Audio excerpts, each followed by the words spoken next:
Gears of War 3. This game released back in 2011 on the Xbox 360 and was the final Gears of War developed by Epic Games.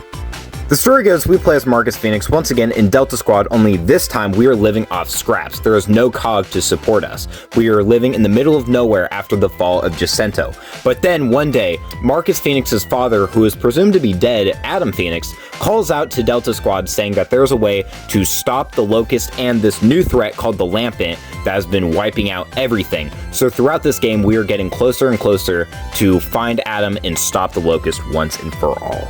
This game is probably the most emotional game in the series because the entire COG are in this last resort to find Adam and have nearly lost the war. And then in all of this, one of the main characters passed away. I'm not going to say who, but this entire game has a lot of emotions to it that none of the other Gears of War games really had at this point.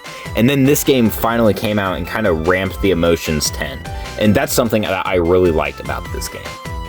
And then there's the gameplay. I personally love the gameplay of this game because it almost perfected the cover combat the other games were going for. But one issue I have is the weapons that were introduced in this game are these makeshift type weapons that I just never picked up because they're not as good as the weapons we've been using in the previous games. So that's something I really didn't care for this game. But something I do care for in this game is the aesthetic of this game. This game has somewhat of a Fallout 3 look, which is really good because this entire game was supposed to be about it kind of being run down and the entire world being destroyed. I love all the aesthetic of the Lampent in this game, and it really gave us a breath of fresh air for enemies because we have only been fighting Locust up to this point.